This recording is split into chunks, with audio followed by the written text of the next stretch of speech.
Welcome everyone to theScore Fantasy Football Podcast presented by Subway. I'm your host, Justin Boone, the lead fantasy analyst at theScore, and I'm joined by my co-host, David P. Woods, a man who is just as excited as me for Thanksgiving football this week. Woods, it's one of the best weeks of the year. Yeah, I look forward to it every year. This year, I don't know, a little bit of the shine's been taken off some of these matchups with injuries. We've lost a couple quarterbacks, it looks like, some Lion stars. But I don't know, it's a day of football and food. Everyone looks forward to it, right? Well, we're going to talk about those matchups coming up, but everybody definitely looks forward to it. I think a lot of people even across the world take some time off work for this one, right? All right, on today's episode, Woods and I are going to discuss a couple players who we think are announcing their arrivals as potential fantasy stars. Then we're going to preview Week 12 with our guest, Marianne of The Athletic. We'll get her thoughts on all the biggest fantasy questions heading into this Thanksgiving week, including the players who are being overlooked, which we always talk about, and which players are dead weight at this point in the season who you should be just shedding from your roster as you get ready for the fantasy playoffs. And before we get into all that, though, make sure you're subscribing to the podcast and to all the awesome new podcasts we have on the Score Podcast Network, including At Large with Alex Wong.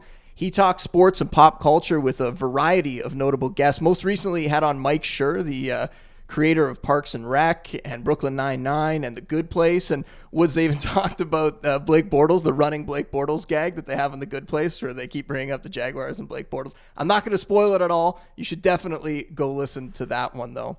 All right, let's take a look at a couple of the players who burst onto the scene in our Fantasy Arrival segment, which is presented by our friends at Subway, home of the new Montreal Steak Spice collection. And I didn't have to spend much time finding my player for this one this week. It's Josh Adams of the Eagles. He's on the verge of a breakout down the stretch here. I recommended him in my waiver wire column the last couple weeks. Doug Peterson talked him up. Doug Peterson said they were going to give him more work. I was a little bit worried going into last week's game because I knew it was a tough matchup with the Saints run D. But even in the blowout, he had a good game. Finished with 72 yards from scrimmage. Had a score as well in that one. And more importantly, got involved in the passing game, caught 3 passes. That is a great sign for his fantasy value moving forward. And this week gets an easier matchup with the Giants. I think we're going to see him flirt with RB2 range again in that one and probably the rest of the season. Okay, my guy's a running back too, sort of a similar type idea. It's Gus Edwards of the Ravens, who had a bit of a breakout game. I think nobody saw it coming last week, had 115 yards there. I think he's probably going to take over that backfield. We don't know for sure exactly what's going to happen, but there just seems to be some synergy between him and Lamar Jackson. I've seen a few people now compare the situation to sort of an RG3 Alfred Morris thing from, Morris was never really a special runner, just sort of a hard-nosed guy, got what was blocked from there, didn't have game-breaking speed, wasn't very elusive, couldn't really catch the ball, but just ran hard into the hole. And with a mobile quarterback next to him, there's a lot of ground to run into there. And Edwards is sort of in a similar situation here. He was the hot hand last week as Alex Collins sort of didn't look great. The Ravens went with Edwards, and it looks like we're going to see more Lamar Jackson this week. I think they're probably going to keep rolling with Edwards there. So it's a very juicy matchup against the Raiders, and it may continue to be that pairing Jackson and Edwards going forward because we just really don't know when Joe Flacco is going to be back at this point. All right, well, I'm going to hold my thoughts on that one because I want to talk more about that later. But before we do, let's bring on our guest. We are very excited to have her with us today. Marianne of The Athletic. You can find her work also on NFL.com, on Fantasy Alarm, on Sportsline. She is an excellent analyst, always entertaining, whether it's video, audio, or in writing. And you can find her stuff on Twitter at BrandonHerFFB. Brandon, thanks for taking the time this week. I know it is one of the busiest weeks of the year. Oh, no, my absolute pleasure. Very fun. Well, let's start with the Thanksgiving games. And if you're listening to this after Thursday, you can just check the timestamps. You can skip ahead and avoid the Thanksgiving Day talk here. But if you're listening prior to Thursday's games, well, first off, happy Thanksgiving. And I hope you're getting ready for a great meal with your family and friends and for an excellent triple header of NFL action. I know that it's a little bit dimmed just because of some of the injuries here, but let's talk about these games. So first up, that first game, you have an emerging Bears team. You have a Lions team with a lot of young stars, a lot of young talent, and the injuries are going to put a damper on it. And we're probably going to see Chase Daniel in this one. Mitch Trubisky has a shoulder injury, not going to play, it doesn't seem. Brandon, if that happens and Trubisky sits out here, I mean, are you still willing to start your Bears? How much of a downgrade do you think Chase Daniel brings to that offense, and for guys like Allen Robinson, for Trey Burton, Jordan Howard, Tariq Cohen, even Anthony Miller snuck into a few of my lineups this week. So how much do you think those guys are going to be affected? I don't want to do anyone that is a pass catcher at this point except for Tariq Cohen, and then I'll also start Jordan Howard. This is going to be a big running backs game. It was a big game for Tariq Cohen the last time that they faced Detroit, 16.4 fantasy points in full point PPR leagues.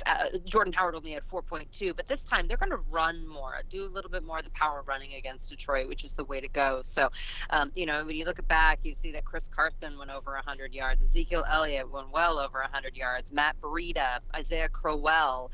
This is not a scary run defense, so I think that's going to be how the game script's going to go for them, and they're going to hope to get out of there with a win. I think I'm on board with all that for sure. It's really hard to project what we're going to get out of Chase Daniel because we've just seen so little out of him over his career. He hasn't started a game since 2014, and he has 2 starts in his entire career. And by the way, I think he's made something like $28 million over that career. So I used to say that punter was the best job in the world. You just kind of, you don't even need to know what's going on in the game. You just show up on the field, kick the ball, and you make a couple $1 million a year if you're good at it. But I think backup quarterback is the best job in terms of dollars per, risk and effort expended. But anyhow, getting back to the analysis, I don't think I would be terrified of starting, an Allen Robinson, just because I think the Lions are maybe such a mess that the Bears will just score some points anyhow. I don't expect the Lions to move the ball all that effectively, so the Bears are going to have the ball in their hands. And Thanksgiving is just sort of a goofy week where sometimes weird things happen, but obviously you're looking to break ties there. If you have an Allen Robinson, you're trying to break the tie with another player on your team, I think you want the one who's not catching passes from Chase Daniel, a quarterback we really don't know what he is.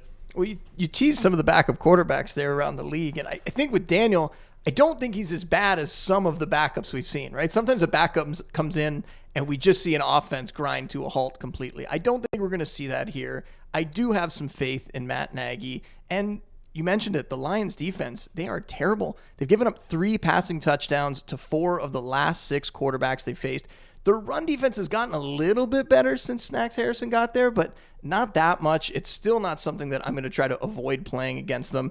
I think everybody gets a slight bump down. I'm not going to take anyone out of my lineup just because of the quarterback change, but for me, it takes Allen Robinson from, a low-end wide receiver 2 into that wide receiver 3 range. Now, Burton goes from a mid-range tight end 1 to a low-end tight end 1. Howard and Cohen, to me, they're still going to be, borderline RB2, probably more towards the flex range. And then Miller, more of a flex. He'd be the one where you'd consider maybe not starting him because he was already sort of a little bit further down the rankings there. But he's a guy who I still have a lot of faith in the rest of the season, even if you don't play him this week. On the other side of the field, also a big injury. They're going to be without Kerryon Johnson. They're also going to be without Marvin Jones, but we expected that one. Marvin Jones was out last week as well. The good news for Kerryon is it seems like he avoided a serious injury. Hopefully, he is going to be out this week, maybe longer. That leaves LeGarrette Blount, it leaves Theo Riddick, and it leaves Zach Zenner. And I'm actually happy that the coaching staff brought up Zach Zenner this week because it tells me that at least they see what we see, and that's that LeGarrette Blount does not have very much left in the tank here. Riddick, still an exciting pass catcher out of the backfield. He's probably already owned in most PPR leagues, I would imagine. Zenner is out there everywhere, and there's a chance he could be this week's Gus Edwards, right? He could come out of nowhere, ascend the depth chart during the game, and maybe have a solid fantasy day. But the equalizer here is going to be the Bears' defense to me. They're giving up the fewest fantasy points to running backs. They've only allowed 1 running back to top 57 rushing yards against them, and somehow that was Frank Gore. I don't understand that one at all, but it's very, very strange. But we saw the Lions, when they played them a couple weeks ago, Kerryon had a pretty good game against them. He scored 2 touchdowns, which really helped his fantasy totals. But Brandon, as much as we chase injuries, it creates opportunity for running backs, and fantasy value and all that. Do you think it's worth the risk to even dive into this Lions backfield without Kerryon? No, because they commit themselves to Blunt and Riddick. I mean, I agree with you about Zach Zenner, but I still think that they don't care, and they want to pass. When you look over the last, ever since Jim Bob Cooter arrived there, they've been in the top 3 in terms of pass plays and percentage-wise in terms of their offensive plays in total. So I think this is going to be a big Kenny Golladay game. I think it's going to be a big Bruce Ellington game. If you're going to look for a sleeper here, it's Ellington. Yeah, I really like that call on Ellington. Woods, I know you're a huge Kerryon fan, so you're probably really devastated about this, but any thoughts? I'm going to say something really weird here because, I've stumped for Kerryon so much on this podcast, and LeGarrette Blount is so washed up and done, but I just have this weird hunch, and I don't recommend playing off my hunch here, but that LeGarrette Blount's going to have like a Matt Asiata game and is going to score have 8 yards rushing and 3 touchdowns or something like that. I just have this weird feeling about it, but don't listen to me. I probably drank something that I shouldn't have. Or 8. Something's disagreeing with me, and I have a weird LeGarrette Blount aura around me right now. Yeah, I do not recommend that anyone follows that advice and tries to try not to play LeGarrette Blount this week, everybody. Yeah. But it is possible. It's always possible, and we've seen crazier things happen. Moving on to the second game of the day, if Chase Daniel is the appetizer in the early game, or at least part of it, Colt McCoy sadly is part of the main course in the afternoon. Not exactly Rodgers, Brady, Mahomes, Goff type stuff here, but McCoy's in there because Alex Smith broke his leg, which everyone at this point knows. And normally when we see a QB switch happen, it really affects the offense. We just talked about Chase Daniel and what we think that could do to the offense. We're downgrading a lot of the players there. Smith is definitely a better quarterback than Chase Daniel. There's no question about that, but I don't know that it's going to affect them that much because they weren't asking Smith to do that much. He was mostly a game manager this year, wasn't putting up really big stats at all. Brandon, in your opinion, does the Smith injury have much of an effect here? I mean, Jordan Reed, Adrian Peterson, they're guys that we're using. That receiving core hasn't done that much. Are you worried at all, or maybe even excited that McCoy's going to be in there? No, you can't be excited about McCoy. No, I don't think that's not something I would do. I think it's a huge blow. Not only, from a talent perspective, because, you can say that Alex Smith is boring or a game manager or whatever, and that all might be true, but he also knows how to win football games. They were leading the division. It's a huge blow to them. It was just massive. And emotionally speaking, it was a gruesome injury. It was a horrible experience to be on that football field. They lost someone who's a leader. They need that leadership. They do not have that anywhere else. I think this is very bad. I think the only person you roll out there is maybe Adrian Peterson. But the Dallas defense has been playing tough. You can say what you want about them, but they seem to not allow a whole lot of fantasy points at pretty much any position. Jordan Reed has not been consistent. I think that he might be the only person who might get some sort of upgrade here, maybe with Colt McCoy, but certainly he's been a disappointment. Adrian Peterson, you got to think that they're going to try to, keep running the ball to control the clock, because it's not like Dallas can get a lot done when they have the ball. So as long as they can sometimes get the ball down the field, they may be able to hold on to this.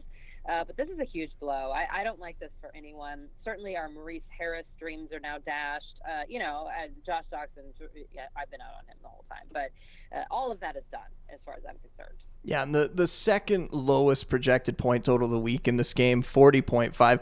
Only the Jags and the Bills are lower. So, that's not great for fantasy purposes at all, Woods. Yeah, I think Brandon basically nailed it there. I'll say if you really want to try to connect some dots and tell yourself a positive story, maybe you land on Jordan Reed.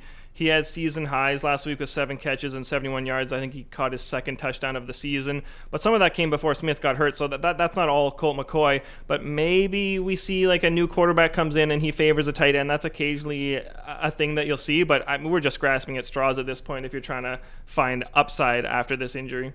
Yeah, and for that, it's a pretty obvious dot to connect. McCoy came in the game last week, immediately threw the touchdown to Reed, which was great to see. So we're hoping that there's going to be more of that. When you look at that receiving core, though, it's just been terrible this year. I mean, Doxson's TD or bust at this point, and Trey Quinn came in last week. He had an okay game. He had 49 yards, but that's where we're at with this receiving core now, that we're talking about Trey Quinn as potentially the top receiver on the team, and he just had 49 yards last week. So it's not a great place to put your fantasy chips, I don't think, at all.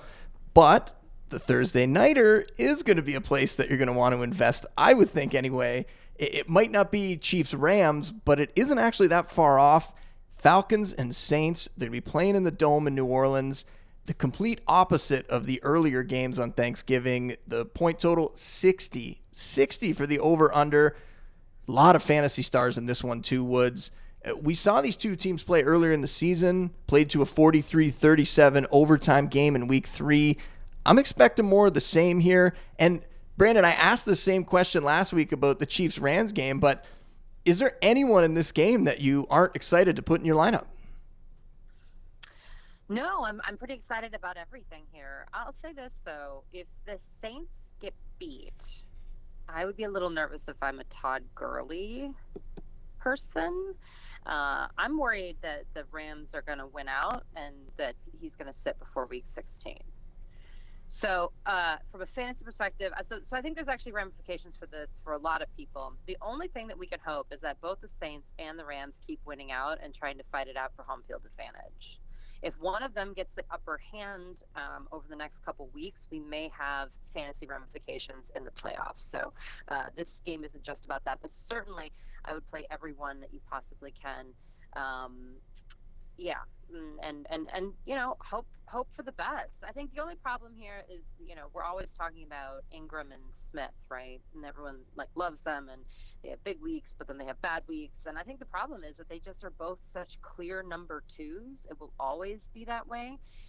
I mean, Mark Ingram is not Alvin Kamara, and Tre'Quan Smith is not Michael Thomas. It's just, that's life. But this is a game where you can definitely put them into your second spot or your third spot and feel confident. So that's a really good thing. But moving forward, it is game by game. I think that point on Gurley is a really interesting one there. I mean, he's sort of banged up, so there is the possibility that the Rams run away with things here. As for this game, I'll say, I mean, nothing's going to be Chiefs-Rams anytime soon. That was like almost a once-in-a-lifetime type game. But obviously scoring's up across the league, so we could see a bunch of points in this one. I wonder if the Saints defense is better than we think. They've looked really good lately, and that's a team that usually plays Julio pretty tough. So I don't think you're expecting like a massive explosion game out of anyone on the Falcons necessarily. I think that the Saints could keep them in check, but I don't think the Falcons are going to keep the Saints in check at all. I don't think anyone can at this point. I think specifically when you're looking at some Falcons players who might have a harder go of it in this one, Tevin Coleman, I mentioned before we talked about Adams. It's a tough matchup with the Saints D. You can have a good game, and Adams came away with a decent outing last week, but that's going to be a tough one. The Saints are allowing the third fewest points to opposing running backs, so Coleman's going to drop down my ranks a little bit. And the Saints are also tough on tight ends, so I'd look for tight end help elsewhere other than Austin Hooper. You know, I think there's other guys out there like Vance McDonald and Cameron Brate who we're going to talk about in a little bit here. I think I'd rather look to those guys and hope that they could pay off for me. But that does it for the Thanksgiving Day talk. We'll welcome back the weekend listeners now. They're catching the pod after Thanksgiving. And we're heading into Sunday's action here. And one of the biggest storylines this week and last week as well was Lamar Jackson. And now we're going to add on Gus Edwards to that. Woods already talked about him a little bit. We saw Jackson rush 27 times last week. There's no way that's sustainable, but he's definitely capable of routinely putting up 60, 70, 80 rushing yards. He's going to see fewer carries. He's not going to have the 117-yard day, I don't think, again, but it's also possible they're playing the Raiders here. The Raiders are terrible on defense. Looking at Gus Edwards, he's the one that capitalized last week. The team was going to get a boost. We knew that they were going to get a boost in the running game from having Jackson in there. I personally thought it was going to be Alex Collins. I think a lot of other people probably did too. Edwards kind of came out of nowhere. We had Jackson with 117 yards. Edwards had 115 yards. Raiders, great matchup. So, Brandon, what do you expect for an encore out of these two in Week 12? I guess I'm the only person on the planet who wasn't impressed by Lamar Jackson. As a passer, for sure. He did not look good as a passer. As a quarterback. He's not just a runner. He's a quarterback. We got to get this together. This is absurd. Obviously, you can't carry the ball 27 times. Running backs don't even carry the ball 27 times in the league. So all anyone's going to do now is only defend the run with this guy. Okay, he can't throw. Okay, 150 yards, 0 touchdowns, and interception. And so if he doesn't get 117 yards, he only scored 16.7 fantasy points, and he was playing the Bengals, who are terrible, at home. So I don't know why we think that he's got this really high floor. To me, that was his ceiling. I think we got a real problem here. I mean, I don't know. And so now we have a little bit of tape on Gus. We have a little bit of tape on Lamar, and that's fine. Yeah, I don't trust this backfield as far as I can throw them. We don't know anything about Gus Edwards, but certainly if you're like me and you have a Kerryon Johnson problem, you have to play him because it's a great matchup against Oakland. And then it's a great matchup the next week at Atlanta. And even at Kansas City, although the Kansas City defense has gotten better, you didn't see that against the Rams, but no one's good against the Rams. And then Tampa Bay, and then the Chargers in Week 16. So really only Week 16 do you start even to get a little bit nervous. So yeah, no problem. I'm fine with it. I'm not trying to be a party pooper about Lamar Jackson. I just think you don't even have running backs run the ball 27 times. So not only does it have to cut back, but it has to like go in half. And if he gets half the amount of rushing yards as well, and he doesn't get anywhere close to the kind of passing yards that we need, I don't know where this upside is. That's my problem. I don't know if it gets better. Now, hopefully, right? And Willie Snead, I thought was the most impressive, to be honest with you. I mean, is this guy consistent or what? If you need 10 to 13 fantasy points, Snead is your dude. So I would say he also has a good matchup here, so I'd pay attention to him a little bit. But yeah, I mean, listen, if you have Alex Collins and you had to drop him for Gus Edwards, I guess you had to, because all we've seen all season is that Baltimore doesn't agree with us. We all thought he was going to be the guy coming into the season. Baltimore said no. So I've listened, and I just have to move on. And Collins was really just saving his fantasy value with touchdowns. He wasn't putting up big yardage. So I guess it's not that shocking. We thought, or at least I thought, going into this part of the season with that great schedule, maybe we would see the yardage come along at this point. And they decided, we're going to go in a different direction. We want more of a power runner. I totally get that. And I think Edwards is going to get the first shot here. He's just really volatile. Like, I'm going to rank him as a low-end RB2, and a lot of that's the matchup. And I think that comes back to Jackson as well. I think the rushing yards are going to come down. I don't think he's going to turn into some prolific passer in 1 week, but they're playing the Raiders, and we just saw the Raiders give up 3 passing touchdowns to Josh Rosen, who is a much better all-around quarterback, absolutely. But the Raiders defense just isn't great, and I think we didn't see Lamar Jackson find the end zone last week. So if he does even get 1 touchdown this week, I think that could counter some of the lower rushing production. I'll just weigh in here. They also have Byron Leftwich. I do want to say this. I want to point this out. Byron Leftwich is one of the best stories in the NFL right now, and if you're not paying attention to the Cardinals, it's incredibly intriguing what they've been able to do. And I find him incredibly impressive, and I don't think Baltimore is all that impressive. You know what I'm saying? Like, nothing's creative. I don't really know what's going on. I don't care. They don't have playmakers. I mean, maybe it's Edwards, but it's very different. But their defense is delicious. Their defense is really good. So, I don't know. We'll see. But Oakland doesn't give up a lot of passing yards. They just give up a ton of touchdowns. If you look, I think only one quarterback has gone over 300 yards all season on them, and that was Phillip Rivers in Week 5. You just don't have to. It's crazy. Yeah, we're talking about, Baltimore's going to be at home in this one. When you look at that defense going against the Raiders, that defense could put them in some, really nice field position potentially, and makes finding the end zone at least a little bit easier on Jackson or on Edwards. We just have to acknowledge the volatility of these Ravens, because Gus Edwards, this isn't Nick Chubb, this isn't some high-end prospect who's just seen the depth chart open up in front of him and it's his job now. His floor is like negative fantasy points this week. If he fumbles on his first carry, I don't know why they wouldn't just stick him back on the bench and give the ball to Alex Collins. Like, that's very possible.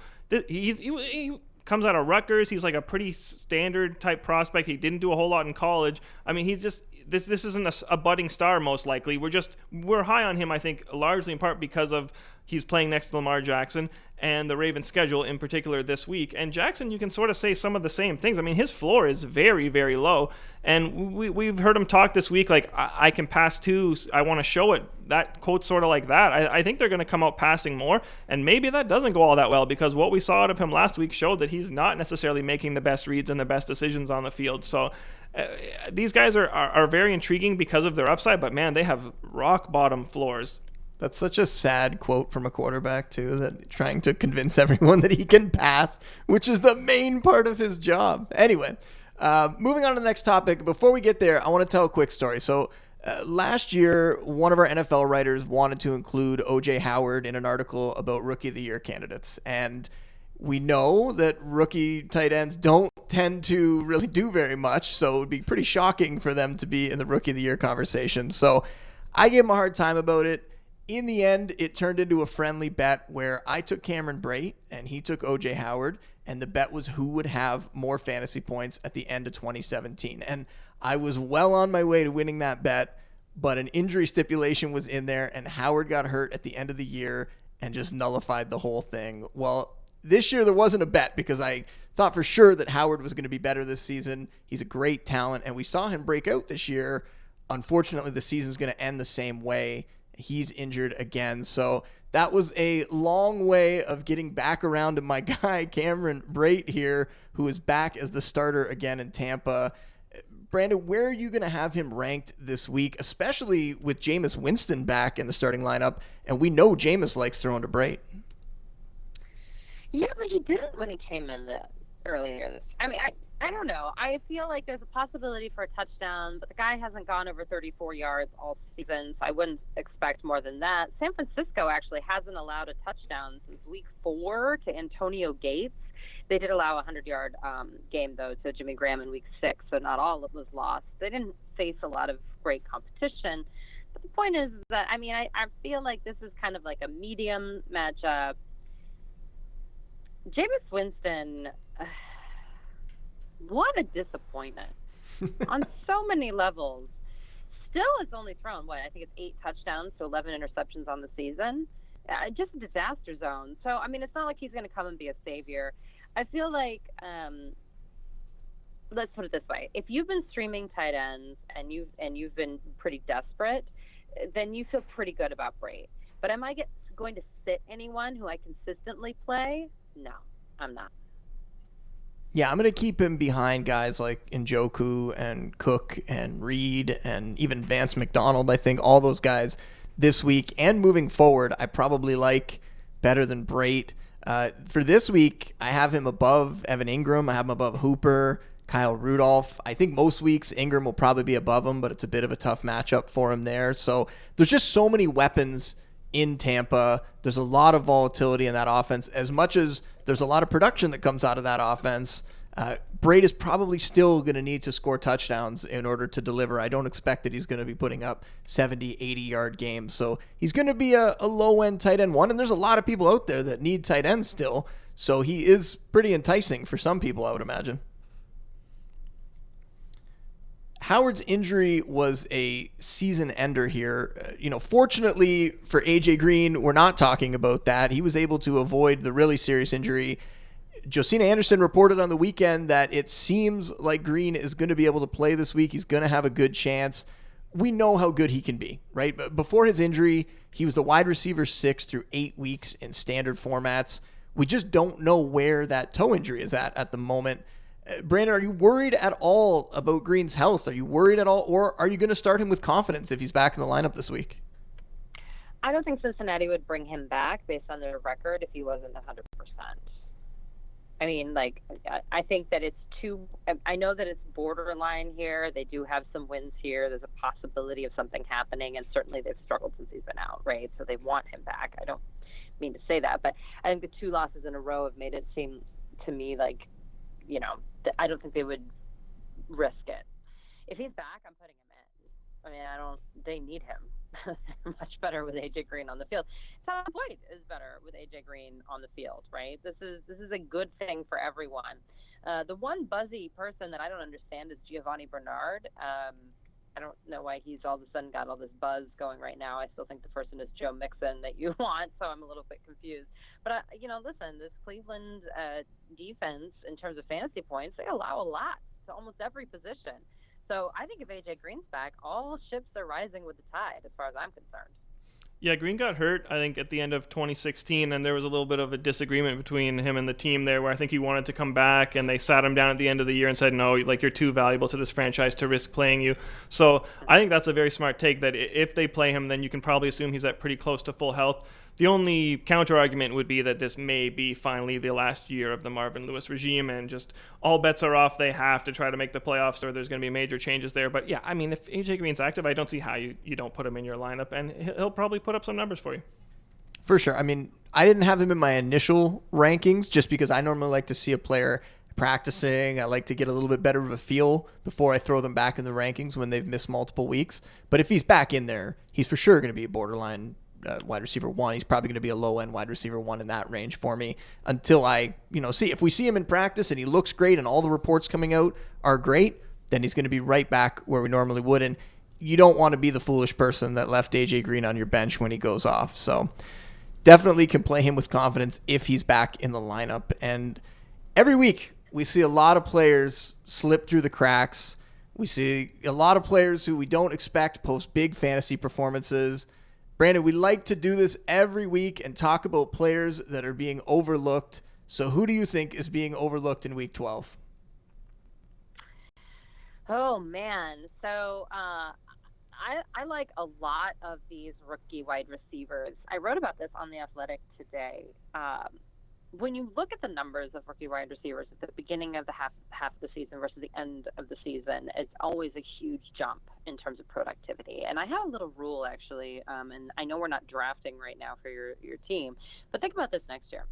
I have a rule that I do not draft a rookie wide receiver in single-digit rounds because they never produce at that level, and people drop them. And I picked up Anthony Miller. I picked up DJ Moore. I picked up all these guys after people dropped them. So I don't want to spend draft capital on them, but I keep my eye, especially around week 7 and 8. That's when I really kind of pick up all these rookie wideouts that I see emerging and having like a clear role. And so I say, go in there. Christian Kirk isn't going anywhere, anybody. And I understand Anthony Miller this week is a little bit tough because of Trubisky. And so I would do that. Here's the other thing. These late bye weeks, there's one target that I have for you. I really think Gerald Everett's going to be involved the rest of the season. He was the first draft pick of the Sean McVay era, and Sean McVay was obsessed with him. Now, he's a tight end. It's taken a little bit longer to progress, and part of that's because they have so many other weapons, right?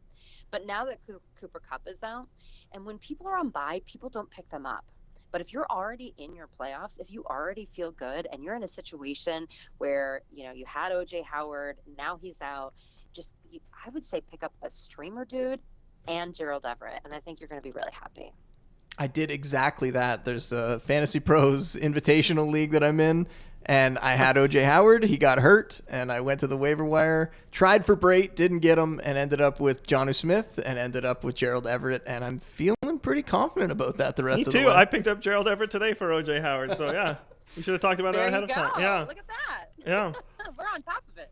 Who do you got for overlooked? All right. Well, remember last week, the Philadelphia Eagles injured secondary allowed Traquan Smith to go nuts, 10 catches, something like that. So this week they play the Giants.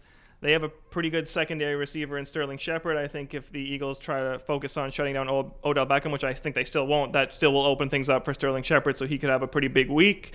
Another guy I think is maybe just being overlooked is Marlon Mack. I think this could be another blow-up week for him. He's cooled off considerably since his big weeks in 7 to 8, but he's got a great matchup this weekend. The Colts offensive line, as I think everybody has now clued in, it is very, very good. So I think it could be another big one for him. Yeah, the Dolphins' run defense is not very good there at all. For me, one of the little keys I think when you're talking about overlooked at this point in the season can be players coming off their bye. Brandon talked about players that are on their bye and how you could scoop them up. I think players coming off their bye sometimes are still a little bit forgotten when it comes to setting lineups. So I'm looking at Marquise Goodwin. He gets the Bucs. Prior to the bye, he had 4 for 69. He's catching passes from Nick Mullins, but Nick Mullins has been okay in that offense. That Bucs pass defense is a top 3 matchup for wide receivers, and Goodwin, in my mind, has a really good chance to outperform his ranking this week. And Elijah McGuire, another guy coming off bye. He was starting to look like the best running back in that backfield.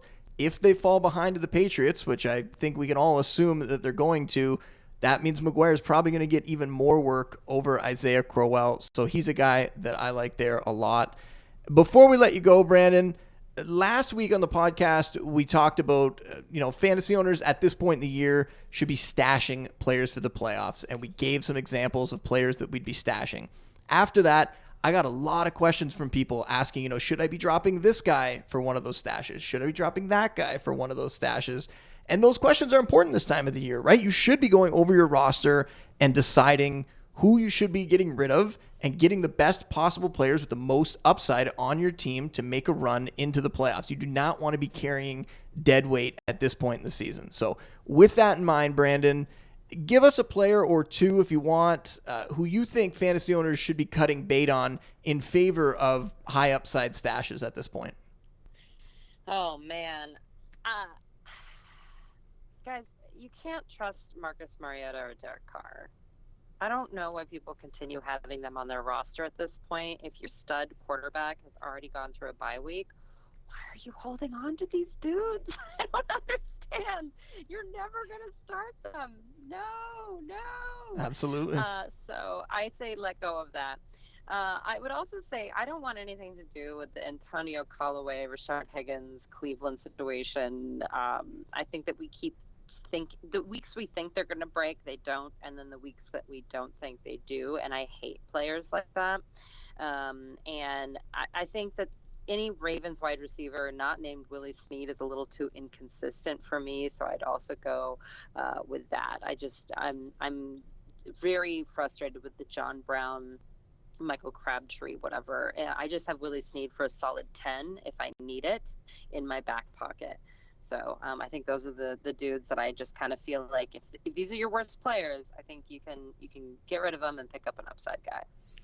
I'll give you some here, and I just want to talk about handcuffing running backs very briefly. I think a lot of this depends on league rules and roster size and how many bench spots you have, but I don't think it's essential at this time of the season to start stockpiling backup running backs hoping that a starter is going to get hurt, because it just doesn't happen all that often. It makes sense, I suppose, to get guys who would be immediate RB1s. Like if Kareem Hunt got hurt, then Spencer Ware I think we would project as an RB1 every week. So sure, if you want to keep him on your bench, go for it. But I don't think you need to hold on to, Latavius Murray, Ito Smith, Austin Eckler, maybe the Eagles running backs not named Josh Adams, Wendell Smallwood, Corey Clement can go.